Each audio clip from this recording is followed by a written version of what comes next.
Congress party Adilabad assembly incharge Kandi శ్రీనివాసరెడ్డిపై ఆ party కార్యకర్త ఒకరు తన ప్రత్యేక అభిమానాన్ని చాటుకున్నారు. ఆదిలాబాద్ జిల్లా జైనద్ మండల కాంగ్రెస్ పార్టీ ఓబీసీ సెల్ మండల అధ్యక్షులు పిడుగు స్వామి కంది శ్రీనివాసరెడ్డి ఎమ్మెల్యే గెలుపొంది అసెంబ్లీలో అడుగుపెట్టేంత వరకు తన పాదరక్షలు ధరించబోనని శపథం చేశారు. తన ఇష్టమైన జైనద్ శ్రీ లక్ష్మీనారాయణ స్వామి ఆలయ ప్రాంగణంలో ఈ కఠోరమైన దీక్షను చేపట్టారు. కష్టకాలంలో ఉన్న కాంగ్రెస్ పార్టీని ఇవాళ 77,000 ఓటు బ్యాంకు సాధించిన ఘనత కంది శ్రీనివాసరెడ్డిదేనని ఆయన తెలిపారు.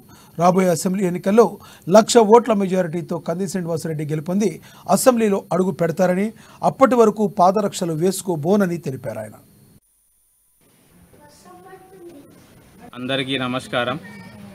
ఆదిలాబాద్ ప్రజలు మెచ్చిన నాయకుడు కంది శ్రీనివాసరెడ్డి గారు, అధిష్టానం మెచ్చిన నాయకుడు కంది శ్రీనివాసరెడ్డి గారు.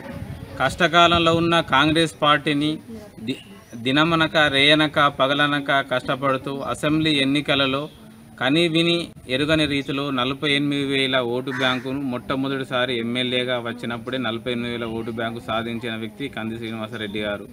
అదేవిధంగా గడిచిన పార్లమెంటు ఎన్నికలలో 77,000 ఓటు బ్యాంకును ఆదిలాబాదు నియోజకవర్గంలో తీసుకొచ్చిన వ్యక్తి కంది శ్రీనివాసరెడ్డి. ఈ విధంగా కాంగ్రెస్ పార్టీ కొరకు అనునిత్యం కష్టపడుతున్న వ్యక్తి కంది శ్రీనివాసరెడ్డి గారు. అసంటి వ్యక్తి ఒక విజను, ఒక లక్ష్యము ఆదిలాబాద్ అభివృద్ధి చేయాలని అమెరికా నుండి సొంత ఆదిలాబాద్ జిల్లాకు వచ్చి ఈరోజు అన్ని మండలాల ప్రజలను, పేద ప్రజలను, మధ్యతరగతి ప్రజలను ఎన్నో సేవా కార్యక్రమాలు చేస్తూ ఆదిలాబాద్ని అభివృద్ధి చేయాలని ఒక లక్ష్యంతో పనిచేస్తున్న వ్యక్తి కంది శ్రీనివాసరెడ్డి గారు.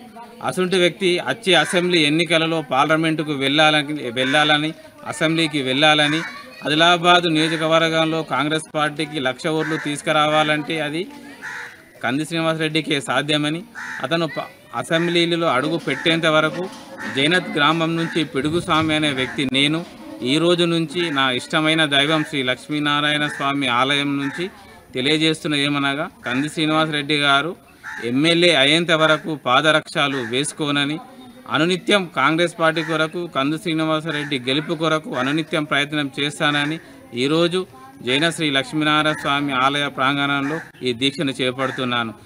నాకు ఈ దీక్ష కొందరు వ్యక్తులు విమర్శించిన ఎలక్షన్లు ఇంకా 4.5 సంవత్సరాలు ఉన్నాయంటే ఈ రోజు నుంచి దీక్ష ప్రారంభించి అతని గెలుపు కొరకు దినమనక రాత్రనక అనునిత్యం కష్టపడుతూ అతని అభివృద్ధిలో నేను కొంచెం భాగస్వామ్యమై ఆదిలాబాద్ అభివృద్ధికి కావాలి, అది కంది శ్రీనివాసరెడ్డితోనే కావాలి.